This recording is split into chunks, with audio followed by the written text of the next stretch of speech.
आज की इस वीडियो के अंदर हम एक परमेश्वर के दास की बायोग्राफी देखने जा रहे हैं, उनके जीवन के बारे में देखने जा रहे हैं। और बायोग्राफी को जानना भी एक अहम हिस्सा है, बहुत इम्पोर्टेंट है। क्योंकि देखें, जब हम बाइबल को पढ़ते हैं तो दाऊद अपने भजनों में लिखता है कि तेरा वचन मेरे पैरों के लिए दीपक और मेरे मार्गों के लिए उजियाला है। जब हम बाइबल को पढ़ते हैं तो ये बाइबल हमारे कदमों को एक राइट ट्रैक पे पर लेके जाता है। और जो भी हमारा रास्ता अंधियारा होता है या अंधकार से, गुनाह से, बदियों से, पाप से भरा होता है, उसके ऊपर वो उजियाला डालता है ताकि हम देख पाएं कि कहाँ गुनाह है। और ये वचन हमें गुनाह से बचाता है, गुनाह को दिखाता है, ताकि हम वचन के सहारे अपने कदमों को सही ट्रैक के ऊपर लेके जा पाएं। और इसके साइड में, दूसरी साइड में बायोग्राफी, जीवनी, किसी की स्टोरी, जिंदगी की कहानी हमारी जिंदगी के ऊपर भी गहरा प्रभाव डालती है। परमेश्वर का वचन हमें गुनाह से बचाता है, पाप से, बदियों से बचाता है। लेकिन ये बायोग्राफी, सबसे पहला मेरा इस आपसे जो भी आंसर है बायोग्राफी के विषय में, जो सवाल है कि बायोग्राफी क्यों जरूरी है, वाई बायोग्राफी इंपॉर्टेंट, जबकि हमारे पास परमेश्वर का वचन है। तो ये जो बायोग्राफी है, जीवनी, किसी की लाइफ स्टोरी, ये क्यों इंपॉर्टेंट है? क्योंकि ये बायोग्राफी हमारी जिंदगी में विश्वास को पैदा करती है। जब हम देखते हैं एक व्यक्ति जो हमारी ही तरह था लेकिन उसने खुदा के साथ अपनी जिंदगी व्यतीत की, तो ये जब हम सुनते हैं कि एक व्यक्ति जो नॉर्मल था, कॉमन था, हमारी तरह था, लेकिन वो खुदा के साथ कैसे चला, ये बातें जब हम सुनेंगे ये हमारे अंदर फेथ को पैदा करेगी। इसलिए मैंने डिसाइड किया कि आज मैं अपने यूट्यूब चैनल के ऊपर ये बायोग्राफी अपलोड करूंगा। और बायोग्राफी से हम लाइफ लेसन्स भी सीख सकते हैं। किसी की जिंदगी को देखकर हम अपनी जिंदगी को बेहतर बना सकते हैं, क्योंकि एग्जाम्पल हमारे लिए बहुत जरूरी है। हाँ, हमारे पास एक सबसे बड़ी एग्जाम्पल प्रभु यीशु मसीह है, लेकिन उसके साथ ही जैसे संत पौलुस कहता है कि मेरा पीछा करो जैसे मैं मसीह का पीछा कर रहा हूं, वो क्या कह रहा है कि मुझे फॉलो करो क्योंकि मैं मसीह को फॉलो करता हूं। इसलिए जब हम बायोग्राफी सुनते हैं तो ये हमारी जिंदगी को एक ऐसे मोड़ के ऊपर ले आती कि हम एक व्यक्ति को देखकर खुदा को देख सकते हैं या खुदा के पीछे चलने का तरीका पा सकते हैं। इसलिए आज के इस बायोग्राफी के अंदर हम कुछ लाइफ लेसन्स भी सीखेंगे इस परमेश्वर के दास की जिंदगी के द्वारा। अब देखें, हमारा एक ओल्ड यूट्यूब का चैनल था। अब मैंने आपको बताया कि कुछ कारणों के कारण, एक रीजन के कारण हमारे दोनों यूट्यूब के चैनल नहीं चल रहे हैं।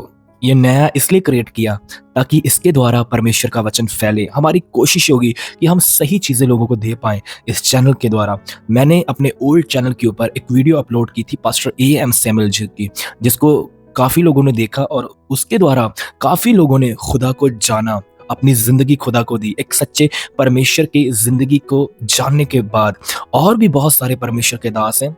फॉर एग्जाम्पल साधु सुंदर सिंह एक महान परमेश्वर का दास हुआ। अगर खुदा ने चाहा हम इसकी बायोग्राफी जरूर अपलोड करेंगे। और साथ में संत पौलुस, बाइबल के अंदर ही ये भी खुदा का दास बहुत अच्छा हुआ। हम देखते हैं कि ये कैसे विद्रोह करता था, लेकिन बाद में इसने खुदा के काम को किया, इसने परमेश्वर के काम को किया। और आज देखें, जब इसने बाइबल के अंदर बहुत सारी वर्सेस को लिखा है, बहुत सारे चैप्टर्स को, बुक्स को लिखा है और लेटर्स को लिखा है। कितने लेटर्स तो उसने जेल में बैठकर लिखे। सबसे ज्यादा अगर मुझे बाइबल के अंदर कोई प्रभावित करता है यीशु मसीह के पास, तो वो संत पौलुस है, परमेश्वर का दास संत पौलुस है। आइए हम देरी ना करते हुए आज जो बायोग्राफी जानने वाले हैं वो जानेंगे। और ये बहुत ही अद्भुत मैन ऑफ गॉड, बहुत ही वंडरफुल मैन ऑफ गॉड, बहुत ही हम्बल मैन ऑफ गॉड की टेस्टिमनी है, उनकी बायोग्राफी। और हमें इनके बारे में जानना बहुत ज़रूरी है, क्योंकि परमेश्वर आज इन्हें भारत में, भारत के बाहर भी बहुत ज़्यादा इस्तेमाल कर रहा है अपने वचन के माध्यम से। मेरे बड़े ही प्यारे और मेरे अच्छे भाई, बड़े भाई, जिनका नाम है ब्रदर सूरज प्रमाणी। जी बिल्कुल, आपने सही सुना। और बहुतों के चेहरों पर तो अभी से इनका नाम सुन के खुशी आ गई होगी कि ब्रदर सूरज प्रमाणी, आज उनकी हम बायोग्राफी सुनने जा रहे हैं। जी हाँ मेरे प्रियो, ब्रदर सूरज प्रमाणी, जिनको परमेश्वर अद्भुत रीति से इस्तेमाल कर रहा है अपने वचन के माध्यम से, जगह पे जगह लेके जा रहा है अपने वचन को सुनाने के लिए। और आज ये परमेश्वर के दास बहुत सारे लोगों के लिए ब्लेसिंग्स बन रहे हैं, मसीहों के लिए। और बहुत सारे लोगों को ये बाइबल की शिक्षा दे रहे हैं। बहुत सारे यूथ इनका वचन सुन के नशे को छोड़ रहे हैं, अपने गलत कामों को छोड़ रहे हैं और अपनी जिंदगी प्रभु यीशु मसीह को दे रहे हैं। मैं आपको कहना चाहता हूँ, he is a humble and true and a wonderful man of God. इसलिए हमें इनके बारे में जानना बहुत जरूरी है। सबसे पहले मैं आपको बताना चाहता हूँ कि इनका जन्म 4 अगस्त को हुआ। जन्म इनका 4 अगस्त को हुआ, जो जन्म की तारीख है वो 4 अगस्त है। और सेकंड नंबर के ऊपर जहाँ पर इनका जन्म हुआ, जहाँ पर ये रहते हैं अभी, वो है मुंबई। और मुंबई के अंदर एक छोटी-सी प्लेस है जिसका नाम है उल्हासनगर। मुंबई के अंदर एक प्लेस है उल्हासनगर, वहीं पर ये पले-बढ़े और वहाँ पर रहकर इन्होंने अपना बचपन व्यतीत किया। वहाँ पर रहकर ये बड़े हुए हैं, क्योंकि इनका वही था बर्थ प्लेस उल्हासनगर। मैं आपको कहना चाहता हूँ वो जगह छोटी-सी है, इतनी बड़ी जगह नहीं है, वो छोटी-सी जगह है। उनका जन्म वहाँ पर हुआ। अब फैमिली डिटेल जान लें तो इनके पापा का नाम है नंदल प्रेमानी और मम्मी जी का नाम आशा प्रेमानी। इनकी 2 बहनें हैं और दोनों इनसे बड़ी हैं। मैं आपको कहना चाहता हूँ इनके परिवार में यही मेंबर हैं। अब आगे सुनिए इनकी गवाही। ये अपनी गवाही में बताते हैं, अगर आप इनकी गवाही सुन चुके हैं तो बहुत अच्छी बात है, लेकिन मैं आपको बताना चाहता हूँ, ये अपनी गवाही में बताते हैं कि जब ये प्रभु यीशु में मसीह में नहीं थे, तब ये नशे करते थे, ये सिगरेट लेते थे और इन्होंने ऐसा भी बताया प्रचार के अंदर कि ये चेन स्मोकर थे। चेन स्मोकर का मतलब डिब्बियों की डिब्बियाँ सिगरेट पी जाना। और सच्ची में खुदा के दास खुद अपने मुँह से बताते कि वह सिगरेट को पीने वाले व्यक्ति थे और अधिक मात्रा में सिगरेट को यूज़ करते थे, शराब ये पीते थे। और इन्होंने ये भी बताया लड़ाई झगड़े, गाली-गलौज करना, मारपीट करना और व्यभिचार जैसी और भी बहुत सारी बुरी आदतें इनकी ज़िंदगी के अंदर थी। यानी ये अपनी ज़िंदगी के अंदर पूरे परेशान थे, ये सही नहीं थे, ये रॉन्ग ट्रैक के ऊपर थे। लेकिन एक टाइम के ऊपर इनके पास सुसमाचार पहुंचा। अगर आप इनकी बैकग्राउंड को देखोगे तो इनके नाम के पीछे प्रेमानी लगता है। ये सिंधी फैमिली से बिलोंग करते हैं, हिंदू बैकग्राउंड है इनका। सारा जो बैकग्राउंड है वो हिंदू रिलीजन से आता है। मैं आपको कहना चाहता हूँ, ये अपनी गवाही देते समय ऐसा बताते हैं कि ये अपनी ज़िंदगी के अंदर एक रॉन्ग पर्सन थे और एक टाइम के ऊपर ये किसी जगह के ऊपर स्टैंड थे और वहाँ पर एक 8 साल की बच्ची इन्हें सुसमाचार देने आई थी। जी हाँ मेरे प्रियो, एक 8 साल की, इन्होंने बताया कि 8 साल की छोटी बच्ची जिन्होंने इन्हें गॉस्पेल बताया, प्रभु यीशु के बारे में बताया और उस बच्ची ने इन्हें ट्रैक दिया, लेकिन इन्होंने इग्नोर कर दिया। इन्होंने प्रभु यीशु को पहचानना ना चाहा, प्रभु यीशु को जानना ना चाहा। फिर इन्होंने प्रभु यीशु के बारे में बहुत सारी बातें भी की कि वह तो अंग्रेज़ों का परमेश्वर है और हमारा धर्म ये नहीं है, इसलिए हम अंग्रेज़ों के खुदा को नहीं मान सकते, हम अंग्रेज़ों के परमेश्वर को नहीं जान सकते। लेकिन मैं आपको बताना चाहता हूँ, जिसको खुदा पकड़ता है उसको कोई भी छुड़ा नहीं सकता। और वो टाइम आ गया फाइनली कि जब खुदा ने इन्हें पकड़ना चाहा, इन्हें अपने कब्जे में करना चाहा। इनके पापा बीमार पड़ गए, इनके पापा बीमार हो गए और मैं आपको कहना चाहता हूँ इनके पापा को अंत में एक जगह के ऊपर लेके जाया गया, जैसे चर्च कहा जाता है, जैसे कलीसिया कहा जाता है। ये वहाँ पर गए और इन्होंने सोचा कि शायद चलो मैं अपने पापा को ले जाता हूँ और मेरे पापा वहाँ पर जाकर ठीक हो जाएंगे। ये गए वहाँ पर चर्च में और जब ये वहाँ पर गए चर्च के अंदर, इन्होंने एक अद्भुत चीज़ को देखा। इन्होंने वहाँ पर अपने धर्म के बंदों को, यानी सिंधी फैमिलीज को देखा। इन्होंने वहाँ पर हर धर्म के बंदे को देखा और इन्होंने घर आके सोचा कि वहाँ पर हर धर्म का बंदा था। ऐसा क्या है इस चीज़ के अंदर? जब इन्होंने ऐसा सोचा, इन्होंने उसके बाद इन्होंने बाइबल को पढ़ना स्टार्ट किया, बाइबल को पढ़ना शुरू किया और इन्होंने अपनी ज़िंदगी को चर्च में दाखिल कर लिया। इन्होंने चर्च जाना स्टार्ट किया। चर्च में जाके इन्होंने वचनों को समझा, प्रभु यीशु मसीह को जाना और इन्होंने ये जाना कि ये पापी हैं और इन्होंने अपनी ज़िंदगी को प्रभु यीशु के हाथों में सौंप दिया। ये ऐसा बताते हैं क्योंकि इन्होंने एक बार ऐसा मुझे बताया कि मैंने 19 साल की एज में बपतिस्मा ले लिया था। 19 साल की एज में इन्होंने बपतिस्मा ले लिया था। जवानी के बीच में जब ये छोटे थे, जवान थे, इन्होंने अपनी ज़िंदगी को प्रभु यीशु के हाथों में दे दिया था। इनके घर वाले उस समय भी राज़ी नहीं थे कि आपको जीसस को नहीं मानना, लेकिन इन्होंने किसी को नहीं बताया और इन्होंने बपतिस्मा ले लिया क्योंकि ये प्रभु से प्यार करने लग पड़े थे। इनको इनके अंदर जज्बा आ गया था, अब मुझे प्रभु यीशु के पीछे चलना है। मैं आपको कहना चाहता हूँ, एक टाइम के ऊपर इन्होंने, जब खुदा ने इनके अंदर वचनों का वरदान डाला, तब इन्होंने प्रीच करना स्टार्ट किया अपनी कलीसिया के बीच में जिधर ये जाते थे। उसके बाद ये सेवा करना इन्होंने स्टार्ट कर दिया। लेकिन ये खुद बताते कि सेवा करते करते ये थोड़े बैकस्लाइड हो गए और इन्होंने घर में रहकर अपने आप को वचन के द्वारा फीड करना स्टार्ट कर दिया। 2 सालों तक, पूरे 2 सालों तक, 2 से ढाई सालों तक इन्होंने अपने मोबाइल में कोई रिचार्ज नहीं करवाया और ये केवल अपने घर में बैठकर प्रार्थना करते, आराधना करते और वचनों का अध्ययन करते थे, बाइबल का अध्ययन करते थे। कोई काम नहीं किया, कुछ नहीं किया, मात्र परमेश्वर के वचन का अध्ययन किया। पूरे 2 से ढाई साल तक इन्होंने बाइबल को पढ़ डाला और ये बताते हैं कि इन्होंने बाइबल को 40 से 45 बार बिल्कुल पढ़ दिया, पूरा पढ़ दिया। मैं आपको कहना चाहता हूँ, जब परमेश्वर किसी को इस्तेमाल करता है, उससे पहले वह उसको उस काम के लिए तैयार करता है। खुदा ने इनको वचन के लिए इस्तेमाल करना था, लेकिन खुदा ने सबसे पहले इन्हें वचन के लिए तैयार किया। इन्होंने अपना समर्पण किया प्रभु यीशु के आगे। इन्होंने कहा कि मुझे तेरे वचन को जानना है, और इन्होंने अपने घर में बैठकर ही वचन की स्टडी की, वचन को पढ़ा, बाइबल को पढ़ा, बाइबल को पढ़ा दिन रात। जब भी इन्हें मौका मिलता ये बाइबल को पढ़ते, यहाँ तक कि जब ये अपने काम के ऊपर जाते थे, वहां पर भी ये बताते हैं कि 1 घंटा इन्हें मिलता था ब्रेक के लिए, और उसके बीच ये 15 मिनट में अपने खाने को फिनिश करते थे, और 45 मिनट ये परमेश्वर के वचन का अध्ययन करते थे। काम की जगह पे भी ये भूखे थे परमेश्वर के कलाम के लिए, घर में भी ये परमेश्वर के कलाम के लिए भूखे थे। और उसके बाद मैं आपको बताना चाहता हूँ, खुदा ने 2 से 2.5 सालों बाद इन्हें उठाया अपनी सेवा के लिए, अपनी मिनिस्ट्री के लिए। ये पार्ट टाइम साथ में सेवा करते थे और साथ में काम भी करते थे। इनका गारमेंट्स का काम था। ये अपने पापा के साथ अपनी शॉप के ऊपर बैठते थे और गारमेंट्स का काम करते थे, लेकिन साथ में खुदा ने इन्हें अपनी सेवा के लिए स्टैंड कर दिया। उसके बाद ये बताते कि ये अपने घर में ही फेलोशिप करना इन्होंने शुरू किया अपने घर के फैमिली मेंबर्स के साथ, क्योंकि फैमिली भी प्रभु यीशु मसीह में आ गई थी। वो वचन इनकी जिंदगी में सच्चा साबित हुआ कि तू बच और तेरा घराना उद्धार पाएगा। इनका परिवार भी प्रभु यीशु में आ गया। पूरा परिवार, अब कितनी खुशी की बात है, पूरा परिवार मिलकर प्रभु यीशु की बड़ाई कर रहा है, प्रभु यीशु की महिमा कर रहा है। इन्होंने अपने घर में फेलोशिप स्टार्ट की, और जब इन्होंने अपने घर में फेलोशिप स्टार्ट की, तब खुदा ने इन्हें उठाना स्टार्ट कर दिया। इन्होंने अपनी वीडियोस को यूट्यूब के ऊपर डालना शुरू कर दिया, जैसे कि आप इनके ऑफिशियल चैनल को देख सकते हो, जीसस इज लाइफ। कितने लोग इनके साथ जुड़े हैं जो खुदा का कलाम सुन रहे हैं। जब इन्होंने अपने घर में फेलोशिप शुरू की तो लोग बढ़ने लग पड़े। फिर इन्होंने एक और चर्च को रेंट पे लिया और वहां पर इन्होंने फेलोशिप को शुरू किया, संगति को स्टार्ट किया।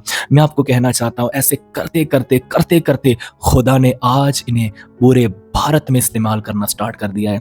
देखें, एक व्यक्ति जो नशों में पड़ा था, जो व्यभिचार में पड़ा था, जो गलत कामों में पड़ा था, जो इस दुनिया की बुराई में, झूठ में पड़ा था, लेकिन खुदा जब उसे चुनता है तब खुदा उसे अपना पवित्र पात्र बना लेता है और उसे अपनी महिमा के लिए इस्तेमाल करता है। मैं आपको कहना चाहता हूं, एक ऐसा व्यक्ति जो पहले गलत हो लेकिन बाद में सही हो जाए, और जब सही हो जाए तो सही के अंदर सही चीजें ही जाती है। परमेश्वर का वचन, परमेश्वर की आराधना, परमेश्वर की इबादत, परमेश्वर के दान और वरदान, और उसके बाद परमेश्वर डिसाइड करता है। इस व्यक्ति के अंदर इतना कुछ आत्मिक भरा है, ये कमरे में बैठने के लिए नहीं बनाया गया, ये नॉर्मल बैठने के लिए नहीं बनाया गया। अगर इसके अंदर मेरी चीजें तो ये मेरी चीजों को लेकर काम करेगा।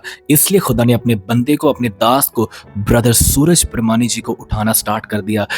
ये अपनी चर्च में सेवा करना शुरू कर गए। इन्होंने अपनी कलीसिया को लगाया, इनकी कलीसिया बढ़ती गई और बहुत सारे लोग इनके साथ खड़े होते गए। आज कुछ लोग इनके साथ स्टैंड है, कुछ क्या, बहुत सारे लोग इनके साथ स्टैंड है। इनके एक असिस्टेंट पास्टर है ब्रदर दिनेश, जो बहुत ही अच्छे व्यक्ति हैं, वो इनका पूरा साथ दे रहे हैं। और भी कई व्यक्ति इनकी चर्च के अंदर हैं जो इनका साथ दे रहे हैं, इनकी सेवा में साथ दे रहे हैं। मैं आपको कहना चाहता हूँ, आज खुदा इन्हें पूरे भारत के अंदर इस्तेमाल कर रहा है। भारत के बाहर, दुबई के अंदर, कतर के अंदर, अलग अलग एरियाज के अंदर खुदा इन्हें यूज कर रहा है अपनी महिमा के लिए, क्योंकि खुदा ने अपने बंदे को ऐसा बना दिया। इनके अंदर भूख है परमेश्वर के काम के लिए।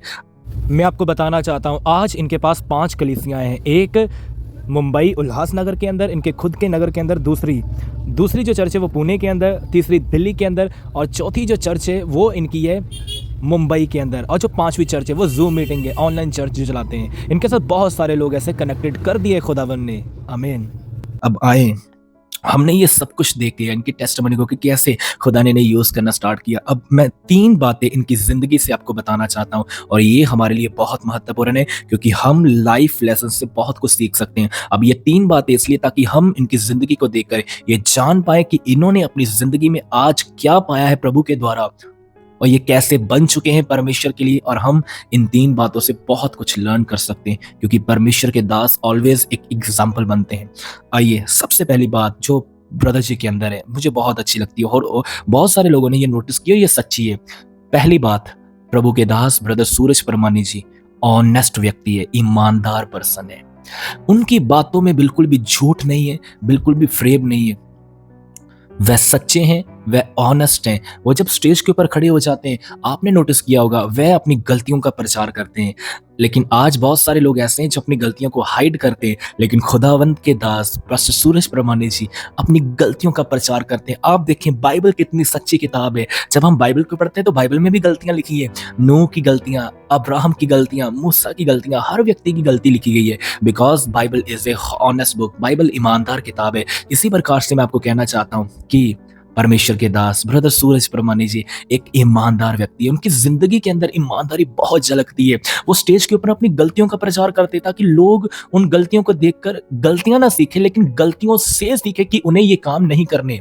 एंड सेकंड थिंग जो मैंने नोटिस की, वो जो भी स्टेज के ऊपर प्रचार करते हैं, उनकी ज़िंदगी में एज़ इट इज़ वो बात होती है। यदि उन्होंने कह दिया कि वो ज़्यादा बात नहीं करते क्योंकि वह खुदा के साथ रहते हैं, तो ये बात सच है। चाहे कोई भी बंदा उनके सामने आ जाए, वो फालतू की बात नहीं करेंगे। क्योंकि वह तब भी खुदा के साथ रहते हैं और वो नहीं चाहते कि उनके मुंह से कोई रॉन्ग बात निकले जिससे परमेश्वर का दिल टूटे। ये बहुत ही ज्यादा ऑनेस्ट व्यक्ति है, ईमानदार व्यक्ति है। मैं ये बात आपसे इसलिए कह रहा हूँ क्योंकि मैंने 3 बार परमेश्वर के दास से मुलाकात की है, 3 से 4 बार। और खुदावंद के दास जब भी मुझसे मिलते, वह बड़े हम्बली, वह बड़े नम्र होकर और वह बड़े अच्छी रीति से मुझसे मुलाकात करते। उनके अंदर वो चीज़ झलकती है जो वो स्टेज के ऊपर प्रचार करते हैं, हम्बलनेस, सच्ची नम्रता। ये खुदा के दास के अंदर बात है।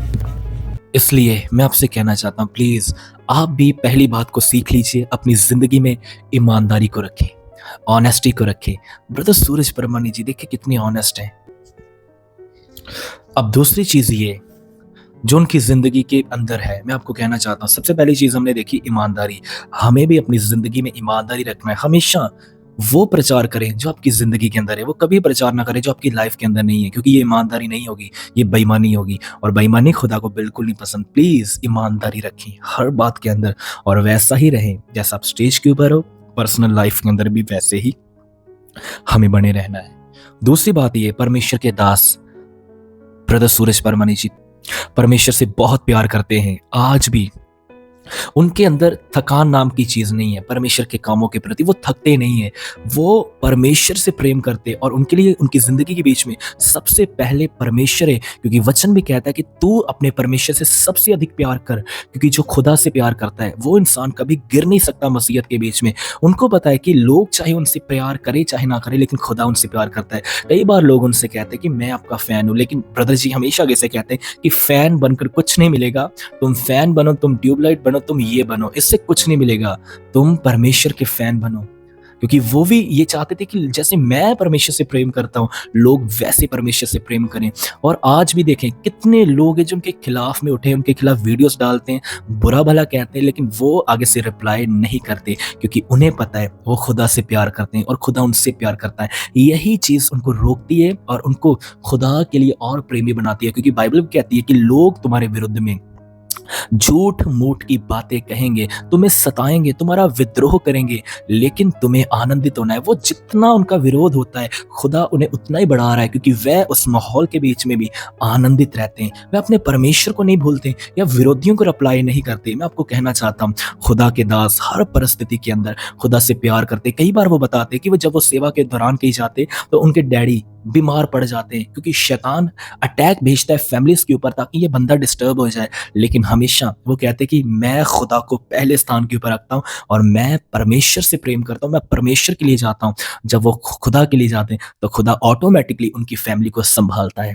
लेकिन ये परमेश्वर के दास परमेश्वर से प्रेम करते हैं, खुदा से प्यार करते हैं। इनकी ज़िंदगी के बीच में पैसा इंपॉर्टेंट नहीं है, इनकी ज़िंदगी के बीच में ऐश और आराम इंपॉर्टेंट नहीं है, इनकी ज़िंदगी के बीच में फैशन इंपॉर्टेंट नहीं है। मैंने देखा कि परमेश्वर के दास ज़्यादा फैशन से भी प्रेम नहीं करते, वो सिंपल बने होते हैं। उनकी एक टी शर्ट, ये शर्ट पैंट, बस सिंपल। कई बार उनकी दाढ़ी बड़ी होती है वाइट। उन्हें ये भी नहीं कि वो एक फेमस प्रचारक है और वो अपने आप को ऐसे बना के रखे, नहीं। उन्हें पता है कि लोगों को इम्प्रेस करके कुछ नहीं होगा, क्योंकि वह लोगों को इम्प्रेस करते नहीं, वह खुदा से प्यार करते हैं और वह खुदा खुदा खुदा खुदा को इम्प्रेस करते हैं। अब दूसरी बात हम ये सीख सकते हैं उनकी लाइफ के अंदर से कि हमें भी लोगों को इम्प्रेस नहीं करना, हमें हर परिस्थिति के अंदर अपने परमेश्वर से प्रेम करना है, अपने परमेश्वर को इम्प्रेस करना है, अपने कपड़ों के द्वारा, अपने सिस्टम के द्वारा, अपनी लिविंग स्टाइल के द्वारा, हर चीज़ के द्वारा अपने परमेश्वर को प्रेम करना है, लोगों को नहीं। लोगों को करो लेकिन खुदा से ज़्यादा नहीं। लोगों को इम्प्रेस करने का कोई फ़ायदा नहीं। हमें हर समय अपने परमेश्वर को प्रेम करना है, क्योंकि बाइबल की सबसे बड़ी और मुख्य आज्ञा यही है। अब आएँ तीसरी और आखिरी बात, वह बहुत मेहनती हैं, वह हार्ड वर्कर हैं। परमेश्वर के दास ब्रदर सूरज प्रमाणी जी बताते हैं कि वह मात्र 5 घंटे सोते हैं रात के, और कई बार 4 घंटे। क्यों? क्योंकि वह सुबह जल्दी उठते हैं और खुदा के लिए वो मेहनत करते हैं, परमेश्वर के लोगों के लिए मेहनत कर रहे हैं। क्योंकि आप देखें, आज कई ऐसे प्रचारक हैं जो मेहनत नहीं कर रहे, और जब संडे आता है वो मैसेज सुना देता है। कई बार खुदा उन्हें वो मैसेज देता भी नहीं है, लेकिन वो प्रचार कर देते हैं, और कईयों के मैसेज की समझ में नहीं लगती। कईयों का मैसेज आउट ऑफ कंटेंट होता है, कईयों का मैसेज जो होता है वो किसी के माइंड में जाता ही नहीं है, और कईयों के पास रेवलेशन ही नहीं है। मैं देखें, किसी परमेश्वर के दास की बुराई नहीं कर रहा, लेकिन जो मेहनत करता है उसकी मेहनत दिखती है, उसकी मेहनत नजर आती है। परमेश्वर के दास जो मेहनत मसीह के लिए कर रहे हैं, मसीह लोगों के लिए कर रहे हैं, वो नजर आ रही है। और जब वो वचनों का प्रचार करते हैं, जब वो वचनों का प्रचार करते हैं, वो वचन तीर की तरह दिल में चुभते और इंसान पश्चाताप करता है। अब ना तो वो बहुत ही ज्यादा रूडली और क्रोध में बोलते हैं, लेकिन उनका वचन प्रचार करने का तरीका बहुत ही ज्यादा हम्बल वे में होता है, एक सॉफ्ट वे में होता है, और वह भी लोगों के दिलों में जाके लगता है, और लोग पश्चाताप करने के ऊपर मजबूर हो जाते हैं। इसका कारण क्या है? इसका कारण है उन्होंने दुआएं की है, उन्होंने मेहनत की है, उन्होंने परमेश्वर के वचन को प्राप्त करने के लिए हार्ड वर्क किया है। मैं आपको कहना चाहता हूं, मैंने पर्सनली, जब मैं मोबाइल के ऊपर उन्हें देखता हूं, तो हो सकता है कि वीडियो को एडिट करते समय उनके कलर को चेंज कर दिया गया हो, लेकिन जब हम पर्सनली उनसे मिले, उनकी आंखों के नीचे बहुत ज्यादा डार्कनेस है। क्यों? ये चीज ये दर्शाती है कि ये व्यक्ति मेहनती है। ये व्यक्ति सोने से प्यार नहीं करता, ये व्यक्ति परमेश्वर के वचन को तैयार करने के लिए, उसको पढ़ने के लिए और दुआओं में अपने समय को व्यतीत करते हैं, क्योंकि ये मेहनती है और ये परमेश्वर से कुछ पाते हैं। जब हम वचन को पढ़ते हैं, जब इजरायली, जब उन्हें मन्ना मिलता था, वो मॉर्निंग में उठते थे और उन्हें मन्ना कलेक्ट करना पड़ता था, क्योंकि बाद में मन्ना खराब हो जाता था। एक टाइम खुदा ने फिक्स किया था कि तुम मन्ना जाके इकट्ठा कर लो, वरना वो खराब हो जाएगा। मैं आपको कहना चाहता हूँ, इन्हें मालूम है कि कौन से समय के ऊपर मेहनत करनी है। आज वो टाइम है जब परमेश्वर के दास मेहनत करें, और कलीसिया भूखी नहीं रहेगी, उनकी भेड़ें भूखी नहीं रहेगी, उन्हें अच्छा खाना मिलेगा, अच्छा भोजन मिलेगा, और वह तंदुरुस्त हो जाएंगी। और परमेश्वर के दास अपनी चर्चों के लिए, भारत के लिए, वरन पूरे देश के लिए मेहनत कर रहे कि खुदा में सब स्थिर हो जाए। वह यूथ के लिए, वह बहनों के लिए, वह भाइयों के लिए, वह जवानों के लिए, हर इंसान के लिए वह मेहनत कर रहे। और उनका वचन तो मानो ऐसे कि बच्चे को भी समझ आता है। इतना सिंपल वचन, और इतना प्रभावशाली, इतना प्रकाशन से भरा, और इतना ज्यादा आत्मिक और सामर्थ्य वचन जो दिल में बैठ जाए, और लोग खुद ब खुद प्रभु यीशु के पीछे चलने के लिए मजबूर हो जाए। ये कोई ऐसे नहीं हो जाता कि ये टैलेंट के कारण नहीं होता, ये अभिषेक के कारण होता है। और खुदा के दास के अंदर जो अभिषेक है वो उन्होंने घुटनों के ऊपर आकर प्राप्त किया है। तीसरी बात हम ये देख सकते हैं, हमें हार्ड वर्कर होना चाहिए, हमें परमेश्वर के वचन के प्रति मेहनती बनना चाहिए। उन्होंने 40 से 45 बार बाइबल को पढ़ डाला। हमें परमेश्वर के वचन के प्रति मेहनती होना चाहिए। हमें, अगर हम सेवा करना चाहते हैं, जितने पास्टर मुझे सुन रहे हैं, अगर आप सेवा करना चाहते हैं तो आपको परमेश्वर के वचन के प्रति मेहनती बनना पड़ेगा। परमेश्वर के प्रति, दुआओं के प्रति आपको मेहनती बनना पड़ेगा। So please please please please, इस बायोग्राफी को यदि आपने जाना, और 3 लाइफ लेसन्स को, प्लीज इसको इग्नोर मत करना। इसको सुनिए, ना केवल सुनिए, इसको शेयर भी कीजिए अपने व्हाट्सएप ग्रुप्स के अंदर, अपने दोस्तों के साथ, अपने चर्च मेंबरों के साथ, हर व्यक्ति के साथ इसको शेयर कीजिए। अंत में एक बात आपको बताना चाहता हूँ, मैं इस परमेश्वर के दास के साथ प्यार करता हूँ, क्योंकि ये खुदावंद के दास मेरे लिए भी एक इंस्पिरेशन है। मैंने इनकी ज़िंदगी के द्वारा बहुत कुछ लर्न किया है, ये बात सच्ची है। और मैं इनसे भी पहले प्रभु यीशु के वचन का फॉलोअर हूँ, प्रभु यीशु का फॉलोअर हूँ, मैं उसका दीवाना हूँ, प्रभु यीशु के वचन का। अब सेकंड नंबर के ऊपर मैं अगर इनको लाइक करता हूँ, इनको पसंद करता हूँ, तो इसका रीज़न ये है क्योंकि ये खुदा के साथ चलते हैं, ये मेहनत करते हैं, ये परमेश्वर से प्रेम करते हैं, और ईमानदार, एक सच्चे और हम्बल और ट्रू मैन ऑफ गॉड है, इसलिए मैं इनको लाइक करता हूँ। बाकी इंसान है, गलती सबके अंदर होती है, और यदि कोई इस वीडियो को सुनने के बाद कमेंट में आकर नेगेटिव कमेंट करना चाहता है, सो प्लीज मैं आपको कहना चाहता हूँ कि परमेश्वर के दास एक इंसान है, और इंसान से गलती होती है। बस इतना ही मैं बोलना चाहता हूँ। बाकी इस खुदावंत के दास की जो गवाही है मुझे बहुत अच्छी लगी, इनका जीवन सब कुछ बहुत बढ़िया है। खुदावंद अपने दास को बहुत सी ज़्यादा ब्लेस करे, आगे बढ़ाए, और भी ज़्यादा अपने कलाम के लिए इस्तेमाल करे। और जितने भी परमेश्वर के दास जो आज हैं, चाहे वो यूट्यूब के ऊपर नहीं आ रहे, खुदावंद आपको भी इस्तेमाल कर रहा है, आपसे भी प्यार करता है। बहुत सारे ऐसे जो यूट्यूब के ऊपर नहीं आते, साधु सुंदर सिंह यूट्यूब के ऊपर नहीं थे, लेकिन खुदा उन्हें बहुत सामर्थी रीति से इस्तेमाल करके गया। मैं अंत में आपको फिर से कहना चाहता हूँ, इसको शेयर करें, शेयर करें, शेयर करें। इसी प्रकार से हम फिर से नेक्स्ट वीक एक और परमेश्वर के दास की बायोग्राफी लेके आप लोगों के सामने आ रहे हैं, जो आपकी ज़िंदगी में एक गहरा प्रभाव डालने जा रही है। प्रभु यीशु के नाम में सबको जय मसीह की।